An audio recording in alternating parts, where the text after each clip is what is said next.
Welcome back to the Transform Your Mind to Transform Your Life radio, podcast, and television show. I'm your host, Life Coach Marina Young, and this is a special episode. Today, I have sitting in the guest chair none other than my daughter, Keshia Morris Desir. And we are going to be talking today on the topic, the circle of life, becoming a mother. Because my baby girl is becoming a mother for the first time. She has just entered her second trimester. We already know that she's having a girl. So yes, the circle of life continues. I've been waiting for a granddaughter for a very long time. I have 4 grandsons, 4. So before I keep talking, let me introduce you to her. So welcome, Keshia Marie. Hi, Mother dear. Happy to be here. Happy to be on your show. Yes. I'm happy to share you with my audience. All right. So first off the bat, if you are listening to this on the podcast, Jen, just head over to YouTube, search for Transform Your Mind, so you can see my beautiful daughter. All right. So I just want to let you guys know that I had the inspiration to do this by when I was listening to a podcast with Jenna Kutcher a few weeks back. And she has a new book that's called How Are You Really? And she had the idea to have her producer interview her on the book, like what, they talk basically about the marketing of the book and, how she went on different podcasts and things like that. But there I got that inspiration to have my daughter interview me on my book, because in my book, which is called Out of the Snares, A Story of Hope and Encouragement. You guys hear that in the intro. I have a chapter on motherhood. So that's basically what the inspiration was and what we want to do, because I said to myself, you know what? My daughter can not only interview me on my book, but she can also interview me on maybe some questions that she has not asked me as a mother. So that is basically the intro. But before I turn over to Keisha and we start, I'm going to conduct this like a normal interview, and I'm going to give you guys a background of who is Keshia Morris Desir, because she's not only my daughter, she has a blossoming career in DC. So let me give you a short bio of her. Keshia Morris Desir is an activist working in DC to disrupt the overcriminalization of communities of color by investigating and exposing the underlying causes of mass incarceration through a democracy lens, by getting incarceration money out of politics and advocating for guaranteed voting rights for everyone, including people serving time in prison. And like I mentioned before, not only is she an activist wanting to disrupt, and the overcriminalization of communities of color, she is my daughter entering into her second trimester, first pregnancy. All right, Keisha, you are on. So what's the first question you have for me? Awesome. I am super excited to begin here. I even wore special clothing today. I have on, if you didn't know this, Mother dear, I have on a jacket that you wore during your pregnancy that you gave to me. So again, hello everyone out there. And I'm super glad to be here with my mother today to interview her on her book, Out of the Snares, and talk about parenthood. So let's just go ahead and jump in. The very first question I have for you, Mom, is in your book, you share a bit about the circle of life and how your parents were not married when you were born, and how you were born into that, and a little bit about your background. So for folks that haven't yet read the book, can you share a little bit about that experience? Yes, I would love to. So yes, I started out the book because Out of the Snares is basically my story. And it's the story of me getting out of the snares of child sexual abuse, poverty, and just being born in a third world country. And of course, being born to parents who were not married. That, my mom and my dad hooked up and had sex, and I showed up, and they weren't even really in a committed relationship. It's one of those things that happen. When I read Oprah's story the other day, because we all want to be Oprah, we're on the podcast, we're in the media, and when I read her biography, it talked about the same thing. Her dad and her mother just got together the one time, and she was born for a purpose. So I pulled that in to my experience, that I was born with a purpose. Those on that rainy day, all those years ago in Guyana, my mom was, alone when I was born. My father was not around. And I feel that, coming from that kind of nurturing environment, where my mother was my central being, or my central person for a long time. It was my mom, it was my grandmother, it was my aunt.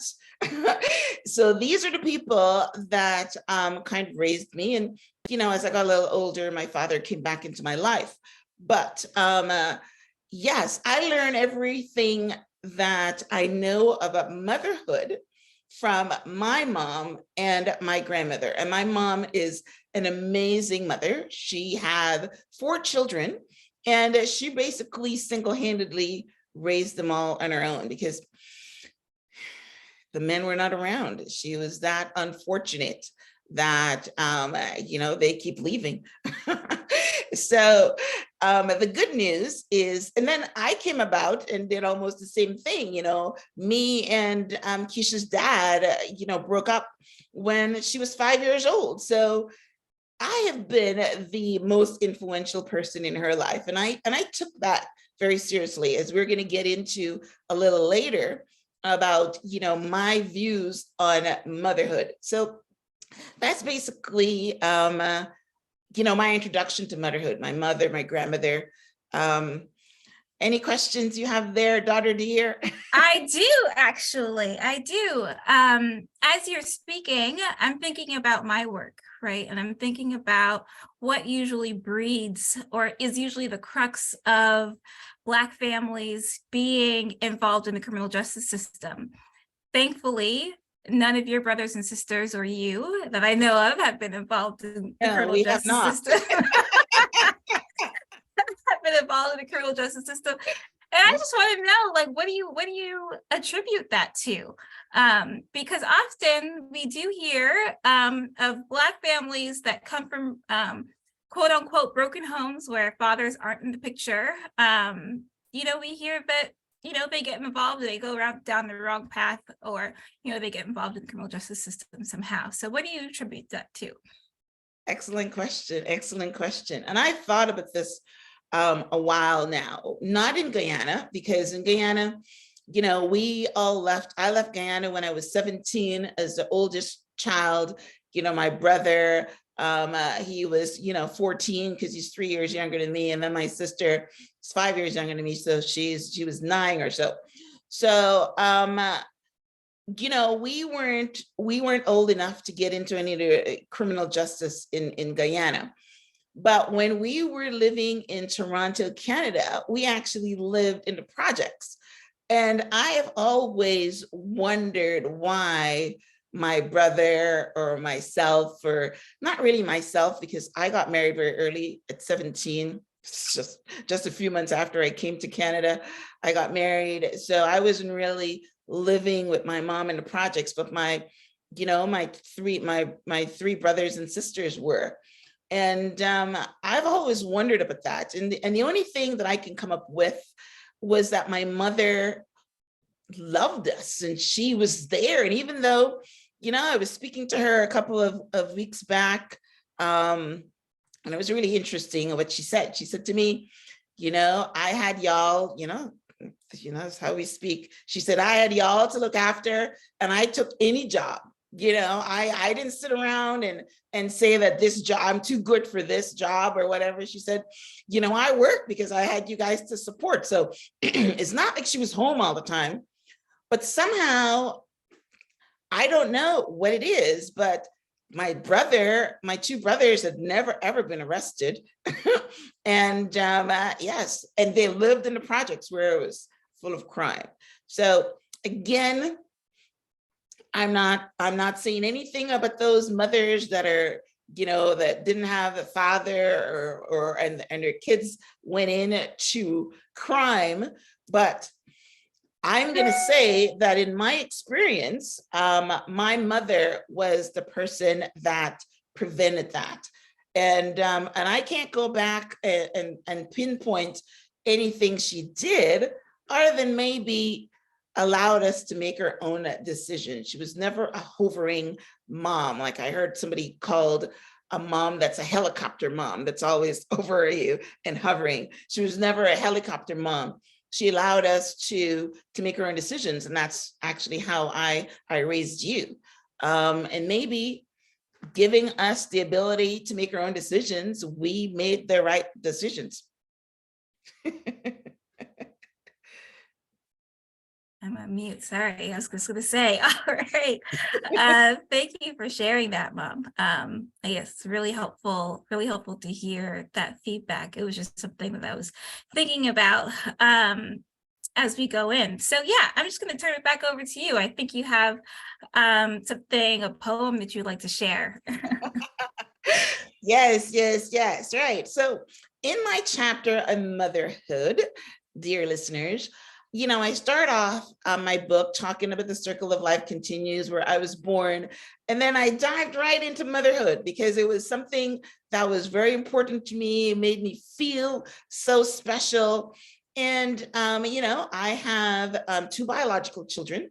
My son was 21 years old when he was born. And then my daughter was born on my 30th birthday. So because she was born on my 30th birthday and she was a girl, and a lot of women always want girls, I was tickled pink, and I was and in fact, it even becomes more special than that. She was conceived on my honeymoon. So I came back from my honeymoon and a couple of weeks later found out that I was pregnant. So the immediate thing of me learning that I was pregnant was joy. I mean, I didn't know the sex until she came out, but we had a connection from the very beginning.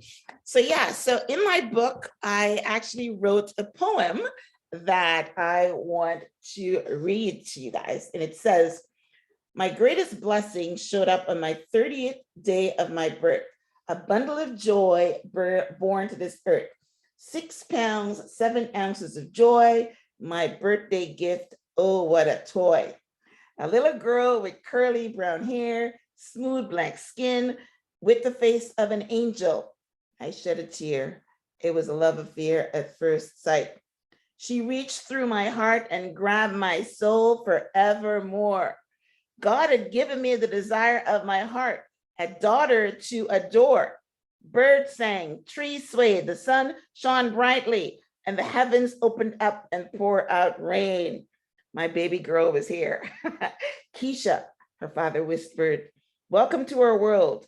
And her mother answered, glory be to God. Let her light shine brightly. Let her always be a delight. Now, wow. I'm getting chills when I read that. Look at my goosebumps. Because up to today, you were telling me how much you were a delight. You probably didn't even look at that. You see, I spoke it into existence. And really you fun. have been the delight. You have been the gift that keeps on giving. I mean, a lot of mothers and daughters have special relationship, but we have a relationship that everybody talks about, and it's absolutely amazing. So yeah. Wow, what a poem. It's been a while since I've heard it. So yeah, if you could, I have a jacket on, but if you could see under my arms, I probably have goosebumps too. Goosebumps So. too. Yeah. And yeah, I mean, I just hope to repeat that, I mean, I am heading, as you said, I'm heading into my second trimester. And miraculously, I have a similar due date as our birthday. So yeah, maybe hoping for a three-peat there. Yes. From our mouths to the universe. Right. Right, to God's ears, right? God's ears, right. Awesome. Okay. All right, Mom, I'm going to take this conversation a little bit differently. And I'm going to ask you a question, because at the start of this, you started by saying that Out of the Snares is about you coming out of poverty, sexual abuse, and parents not being in the home. And so we talked a little bit about the poverty. We talked a little bit about parents not being in the home. But wanting to hear a bit more about your memories of your child abuse. And in your book, you also talk about how the memories of that child abuse came back to you once you had me. And you just read that poem. I didn't hear that in there, but can you talk a little bit about that time for you as you had me, and those memories floating back to you? And then also maybe if you want to give some advice to listeners that have experienced sexual abuse and have had daughters that now have to feel like they have to protect their child at all costs, and how to navigate that. And any advice that you have for your listeners that might be experiencing that. Because I mean, I also will say that you did a fabulous job protecting me, because I always felt loved and protected at all times. So yeah, just say a little bit more. Well, thank you on that. Yeah, well, it's a very important conversation to have. So let me start with me, and then I will expand it out. I was sexually abused by somebody that I called he was actually technically my godfather, but I called him grandfather because I spent a lot of time in his house, right? So that is the first problem with little Black and brown babies getting sexually abused, because apparently in our community, it happens a lot. In my experience, it wasn't a babysitting thing. It was just that, I was always at someone's house. I was at my aunt's house, I was at my grandfather's house, and, I was always at people's houses. And when you're sleeping over at people's houses and there is men around, this is basically what happens. So, I mean, I think branching off to now, I think I read something from Tyler Perry that was addressing this issue. And he was talking about, our community don't have money for babysitter. So they always have the kids go and stay at the Uncle Dem house and, this person's house and all that kind of stuff. And this is basically what happens. It's not, you're sexually abused by people that come to our homes, and even boyfriends.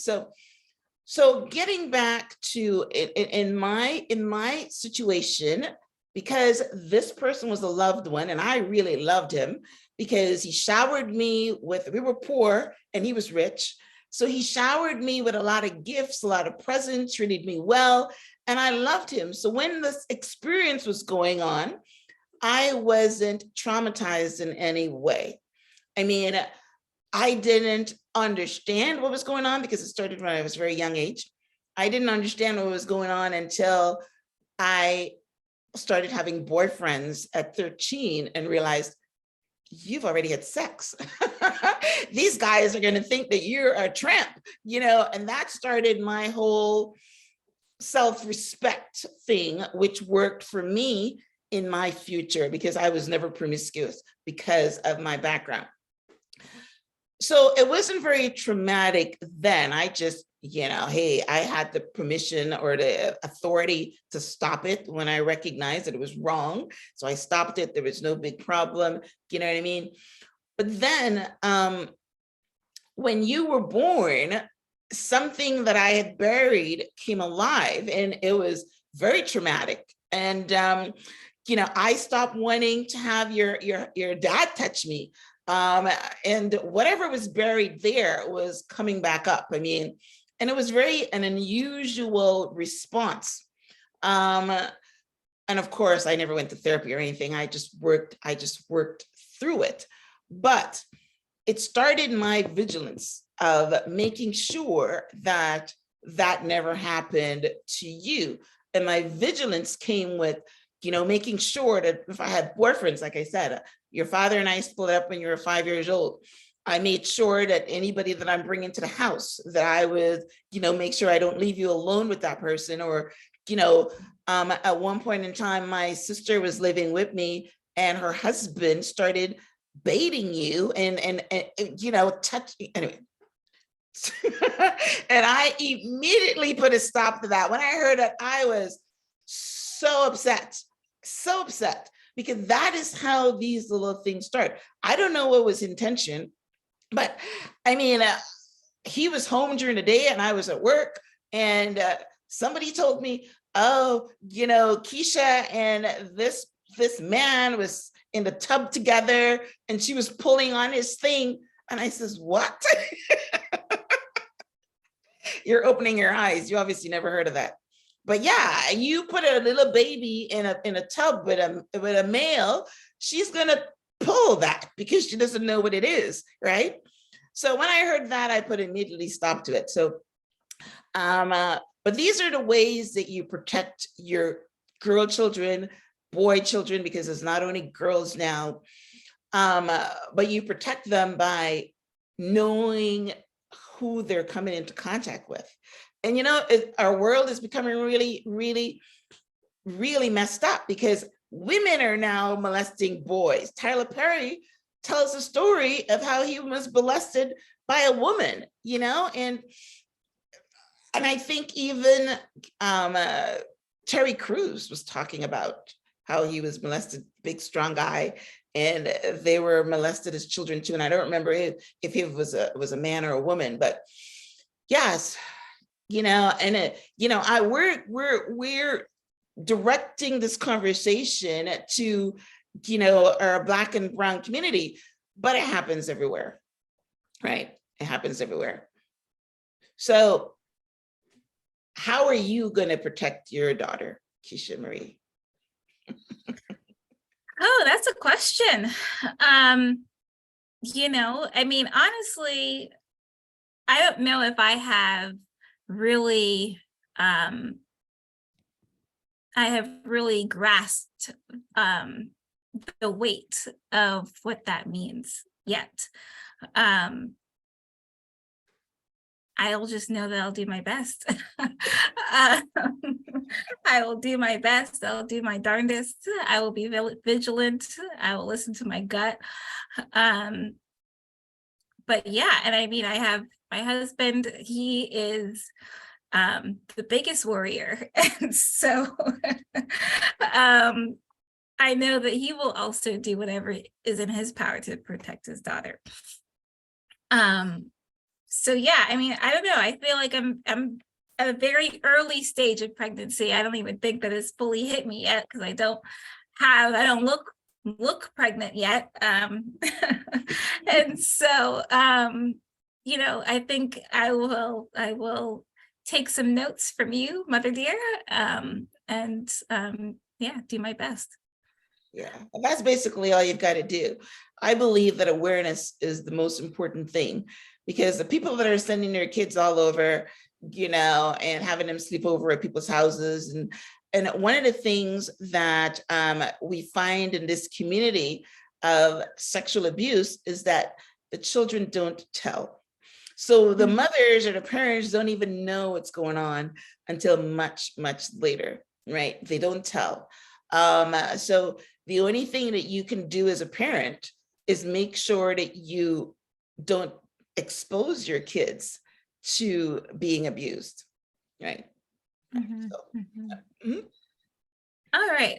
And so just we already said that how you felt when I was born, which I also didn't know that you didn't know the sex until I came out. I didn't know that until just right now. But what was your reaction to finding out you were pregnant with me? Did you always want to be a mom? And that you were obviously a mom before you had a 9-year-old at the time that you had me, but right. What was your reaction to finding out that you were pregnant? Well, it was really interesting because yeah, that is really interesting. For some reason, I found out that I was pregnant, maybe before you were a month conceived. And I had this amazing response. And I don't know why, because I was already a mother, but I had this amazing reaction to becoming a mother. It's like the relationship that we have right now that's so special. It was birthed in the first month as soon as I responded, as soon as I knew that I was pregnant. And it's going to be a crazy story. I don't know if you ever heard it, but I walked around, thinking that, you know what? I read somewhere that I only need to get to 5 months, 5.5 months. And I walked around, hoping and praying that I can get to 5.5 months, because I was so afraid that that I would lose you. And I said, well, at least if she's born 5.5 months, she would live, because I read somewhere that at 5.5 months, the baby can be viable. I remember telling my doctor that, and he says, yeah, we'll live where, in the hospital? But I didn't care. So yes, my special time. And then, I wasn't in the self-improvement space or anything at the time, but I would read everything about being a mom, and I would, I would try to talk to you. I would listen to I was starting preparing for childbirth with the listening to the waves and the music and all that. And I was communicating with you in the tummy. So yes, it was, yeah. And then of course, when they said it's a girl, I say, yeah.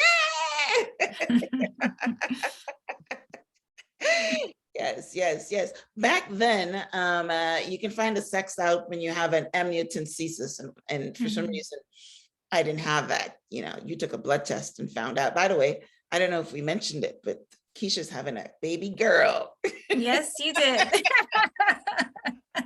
We mentioned it. We mentioned it, right? Yes. And I just found out yesterday, of all things. So perfect for our conversation today. But yeah, I embrace motherhood. It's, I think that my purpose in this world is to be a mother, and to, ensure my downline, not just your mother, but, a grandma, and generational increase. It's been what I think one of my purposes. Of course, my other purpose is to spread the word of transformation to, millions. But my core purpose is, to be a mother to both you and your brother. And I love that. And, as an aside, I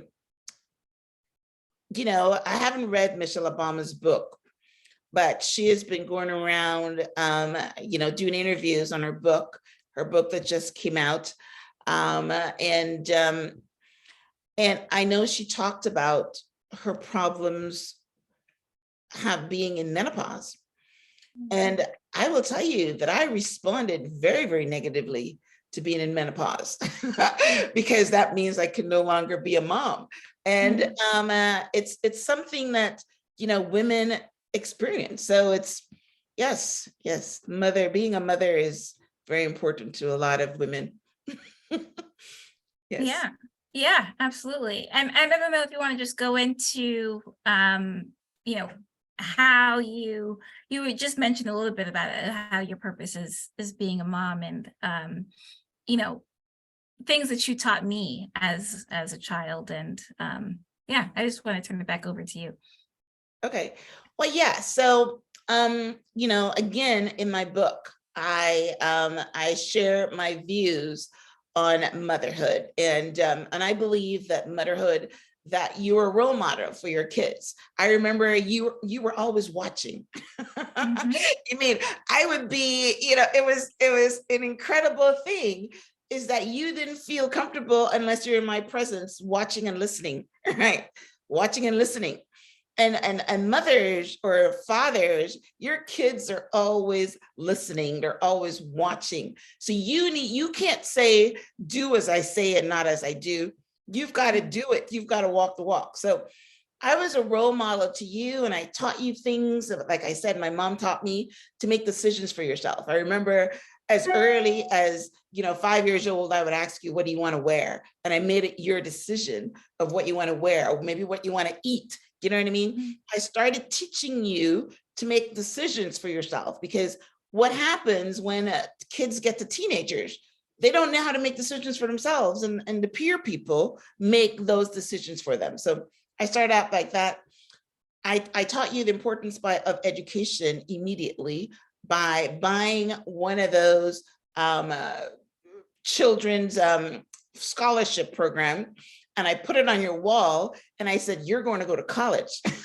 And this is your scholarship, right? And of course, yes, I didn't have to beat you over the head to go to college. It was something that was in you, and you knew. So that's, again, I also taught you the importance of cleanliness, how to take care of your skin, because I was, a model. And one of the things that they taught me in modeling school is skincare, right? And it's a beautiful thing, because if you see me right now, I look 20 years younger, honest to God. And I'm not, and I'm not making it up. I do. And that's because I started learning skincare at 18 years old when I went to modeling school. So I also pass that on to you. And if you're looking at Keisha, she's glowing now, probably because she's pregnant, but she's got beautiful skin. And even now, I talk to her about skincare, so I'm still teaching her in her 30s about skincare, right? So, and then God, we started going to church on a regular basis when she was 11 years old.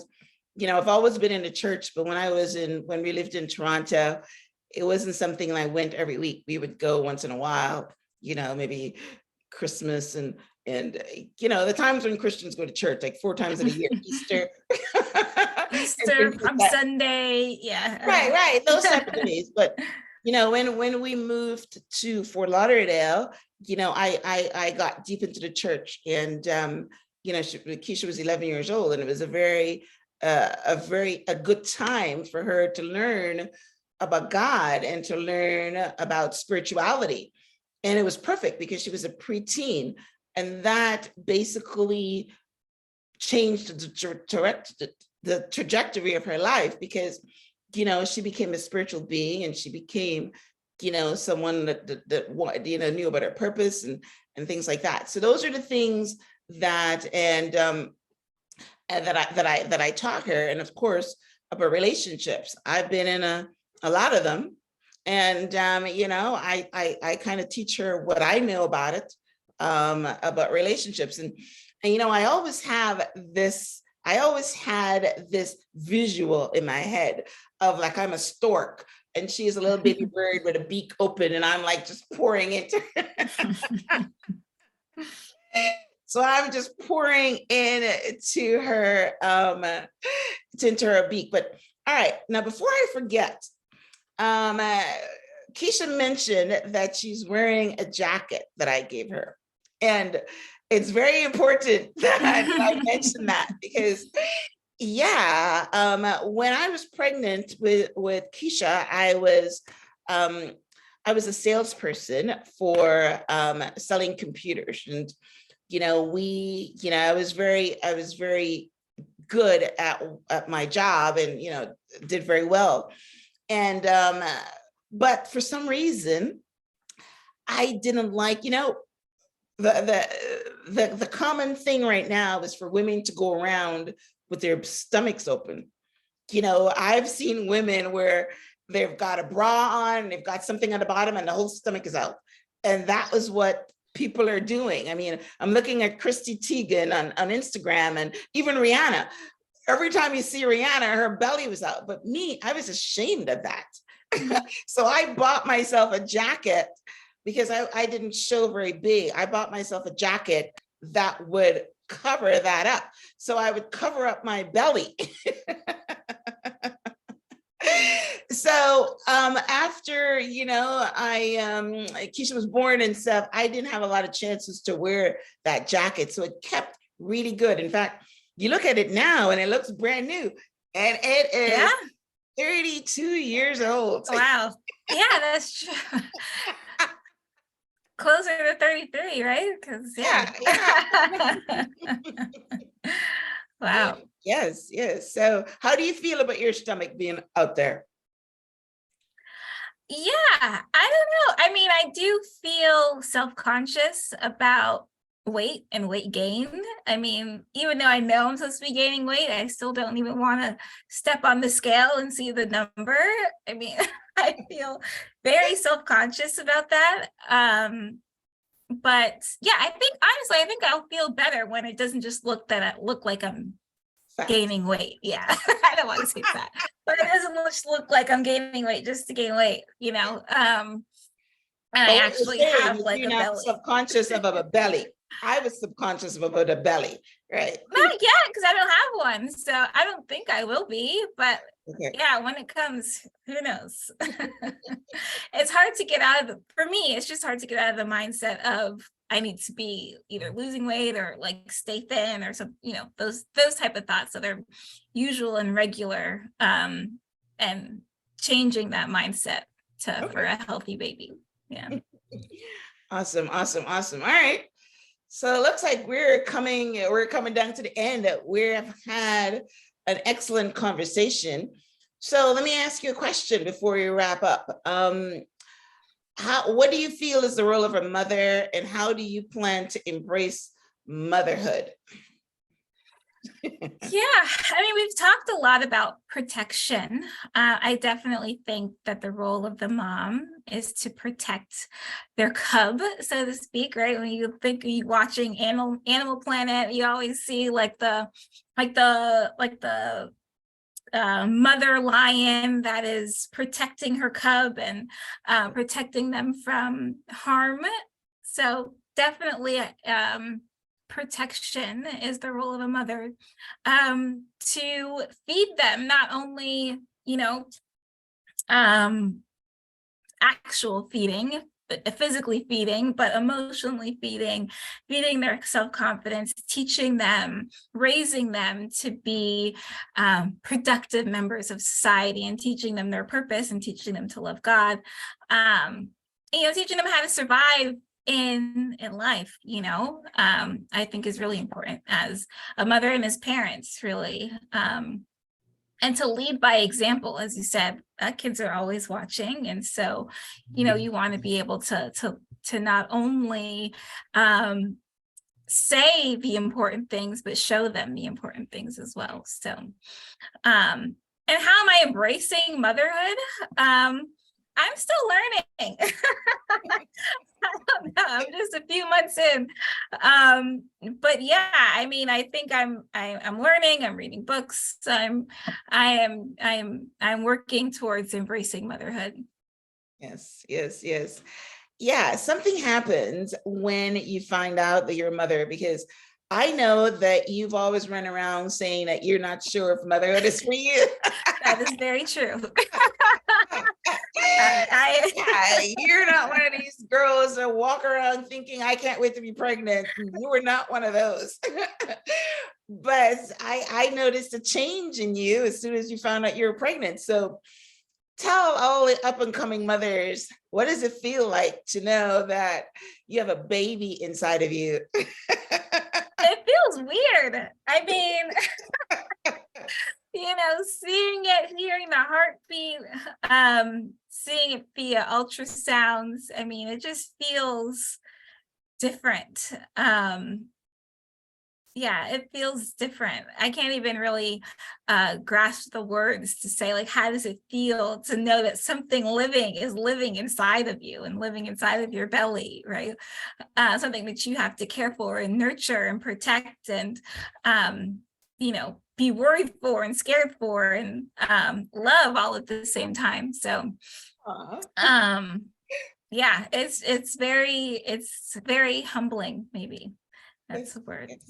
Yeah. Yes. So I didn't hear the word connection. Are you connecting to this baby yet? You're gonna put me on the spot, Mom. I don't know if I'm connected.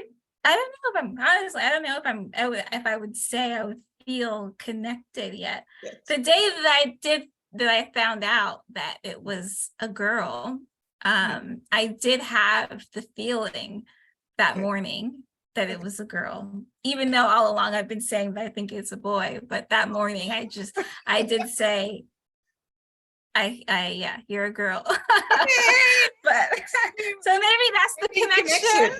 And I have had that, like, I've had those moments before, like the day before I found out that I was pregnant. I said, we need a new car, and went out and bought a new car that day because I'm like, we need a new car for family planning. And so, yeah, and the very next day, we found out we were pregnant. So, I mean, so maybe I'm connected, I just don't know it, but.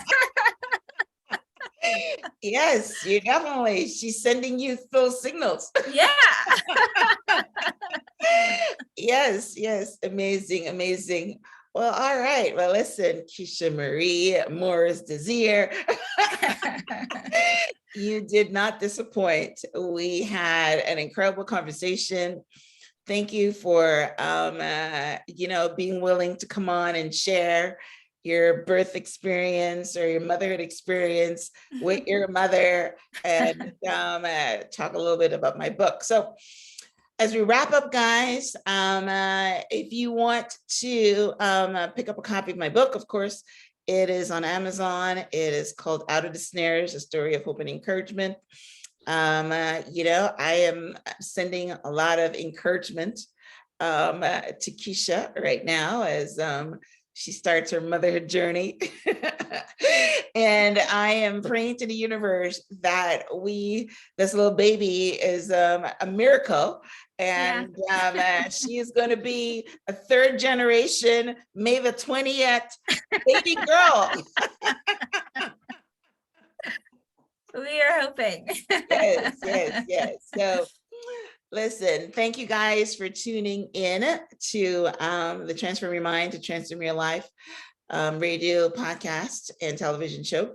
Today we were talking on the circle of life, becoming a mother, right? So I hope that you guys, learned something that you didn't know before about motherhood and maybe protecting your children, and whether they're boy or girl, protecting them from predators because they're out there, and just learning a few things about what motherhood. And I love what Keisha said in the end there, is that you're not only supposed to physically feed your kids, you have to feed them with all the spiritual things about making them become.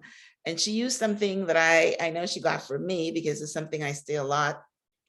And that is to make, produce children that are contributing members to society. Did I get that from you? I think so, because I say that all the time. Who else can you get it from? But yeah, you want to make them contributing members to society. And the way to do that is to feel their soul as well as their bodies. You got to feed their mind. And that's why we are called Transform Your Mind here. So I hope you got something out of this episode. Thank you guys for tuning in. Thank you, Keisha, for this great interview. Thank you. You're very welcome. So listen, if you guys are listening to this on iTunes, we would love for you to rate and review. That allows us to reach a wider audience. And if you're watching this on YouTube, please subscribe.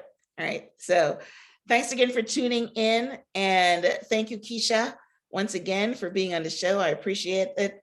And to all you out there, until next time, namaste.